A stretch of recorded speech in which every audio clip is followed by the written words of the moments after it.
Well, well, well. Is that one on E? Hello, everybody. Happy New Year. Welcome to the show. I am your host, Mike Walters. Isis is here with me today. Hello, Isis. Hello. How are you, pal? Oh, great. Good New Year? This isn't turning. Yeah. Well, the red light's on. Well, my New Year, I didn't do shit. Dude, I went to bed at 10:30. I was going to say I was in bed by 11. I felt, you know what's funny about it? I don't care because I knew I was doing something. Like, I was only not going out for money reasons. It is not because I'm overstaying up. It's not because I'm just money reasons. The only reason I didn't go out. But I still felt like at 10:30, literally going to bed in my bedroom, just like, going to bed. Yeah. I thought like almost bad about it. Like I should stay up till midnight. And then I was like, well, what does it matter if I'm not going anywhere? I know my niece and nephew were trying to stay up till midnight, and now they're 7 and 9. So, and I think they made it to like 11:57 or something.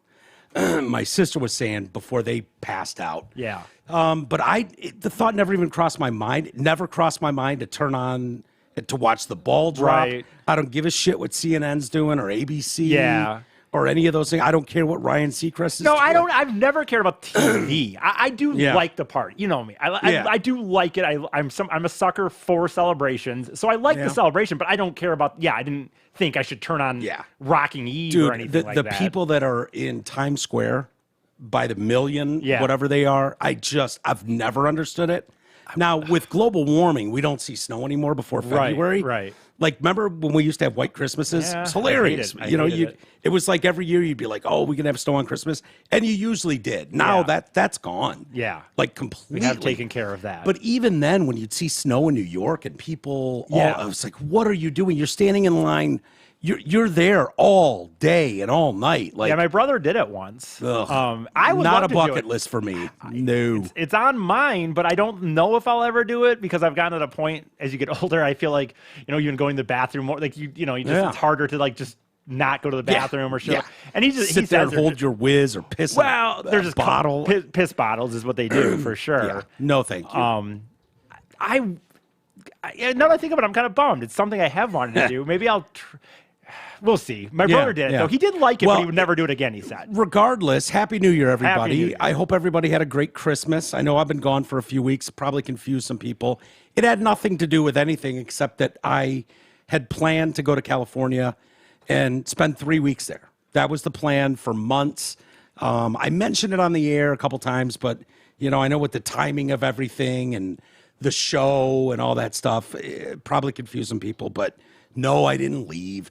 No, I didn't quit. No, none of that. It was, I had this vacation planned to spend time with my family, and my niece and nephew. Had a blast with them up in Northern California, and got home. I didn't get home till 1:30 in the morning, Sunday into Monday. So yesterday. Oh, really? And then I got home, and I was, my body clock was 3 hours earlier. Yeah. And so, dude, I was up till 5:30 in the morning. Couldn't sleep at all, and then slept till like noon and made myself get up.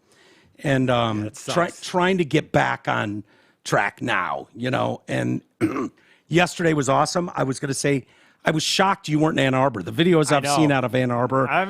Michigan wins a national championship, beating the Washington Huskies. Certainly no one needs to hear that from me, but how fun was that? Just awesome. I'm a little bummed. I should have gone. I didn't. I told you already. The reason, personally, for me, is I'm already going to the Lions game on Sunday. That was kind of a big enough event in my mind. Yeah. And then also, I've been trying to actually do more things with my family since I'm once again going to be gone for a long period. If you look at the last 3 years, I've only been home for a few months at a time. I'm not actually home all the time. So originally, I was going to go with my mom and dad and watch to a viewing party in Ann Arbor. Having said that, though, but we were going to go to a viewing party. My mom got a little sick. Explosive diarrhea. Yeah, sure. Whatever. No, I'm just asking. I don't know. I wasn't there. I'm just. Sure. When you say your mom got sick, a bug, I'm assuming explosive diarrhea. Right. That's usually what fair. happens. But so I ended up just going with my dad to Imagine Novi, which was still fun. Were there a lot of people there for that? You know what sucked, I will say? This is the only thing that sucked about our screening. They ended up there was such a demand that they had 4 screens in the end. Oh, but you were in the last screen that didn't fill up? We were in the last screening, and the only reason we were is because we originally had the other tickets, and my mom was sick, and my dad didn't really want to go to Ann Arbor in the first place, so this was a kind of a compromise. Yeah. For me, I didn't want to just sit at home. He didn't want to Were go they serving food and drinks Yeah, and they all had that? everything there. I mean, Yeah. we didn't really I just got popcorn and stuff, but Yeah. whatever. But my point is, like, ours was the 4th thing that opened up, and 100%, like, it was fine, and there was people there, but it was, I walked Yeah. into one of the other rooms just randomly. were nuts? And they were, like, fucking into it. Yeah. And ours was a Well, it looked little- like Chrysler Arena was a lot of fun. That looked crazy, yeah. Did you see the videos? Did I send you Yeah, the you video did this send it to morning? me, yeah. yeah.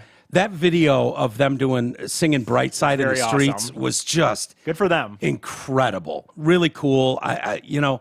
Before we get much further, I did want to say we'll give updates on everything going on, and we'll get more into E's trip, but the national championship, whatever.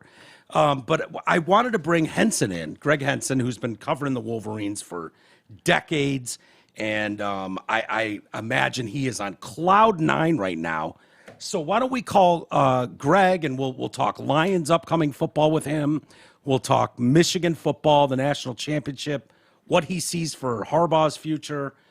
He seems more dialed in than most when it comes to the Michigan Wolverines. And so I apologize in advance, Sparty fans, but because I know there are plenty of you listening. But this is really the Wolverines' day. It's been many years in the making. So why don't we give Henson a call and get his take on things? What do you say, E? Yes, sir. Oh, he's going to have such a hard on. I just know it. Well, Fuckers. Hello, my friend. How's it going, boys? Very good, very good. You got me and Eric both here. I imagine your dick has been hard for 24 straight hours. I called the doctor already. It's over 4. Yeah. Good move. Yeah. Good move. You don't Yeah, want that good thing. call. Yeah. How? But unlike your football team, mine delivers. So far, mine hasn't had the opportunity yet to deliver. Well, they're going to lose to the Rams. Yeah. Well, we'll save the negativity for 5 minutes. Can you put a I fucking bet the negativity. That's called keeping it real, yo. Okay, well, put a cork in your reality for 5 minutes, and let's talk about your Michigan Wolverines. What an impressive win last night. Were you worried at all? Honestly, I never really thought they were going to lose, but God, it got frustrating at times. Yeah. I feel like they controlled the game. Yep. The second touchdown was the game winner in the end, when all the bitching and all the the gnashing is done. Washington didn't do shit. They touchdown with a couple of field goals. It's funny you say that. My brother texted me after that second touchdown, and he said, "Game's over." And I was like, well, we're still in the first quarter. He said, no, this game is over. And you're talking about the best offense in the country, apparently. Right. But he knew it immediately. And I was like, why do you think so? And he's like, they can't do shit about this running game. And this defense is too strong, which I agreed with. But there was a stretch there in the second quarter through the third quarter, really, where Michigan couldn't move the ball. And you know as well as anyone, Greg, Yep. when you let a team hang around, you're asking for trouble. That's the ultimate fuck around and find out. And especially with a guy like Penix, who's known for his big plays. And when you're only up 1 score, you're waiting on that bomb. But, I kept telling my kid, because he was freaking out, I said, I'd rather be up 7 than down 7. Yeah. And that's how you got to look at it. And they were able to do what they wanted, pretty much throughout the game, except get, the first downs, obviously. But defensively, they were able to do whatever they wanted. Washington is a good team, though. I think they deserve to be number 2. But you see what Penix is when he's got pressure on him, man. He will misfire a lot, and he did. Yeah, that was a that is such a legit defense that Michigan has, because Penix had opportunities, and had you given him a half a second more, he would have found those receivers. Knowing where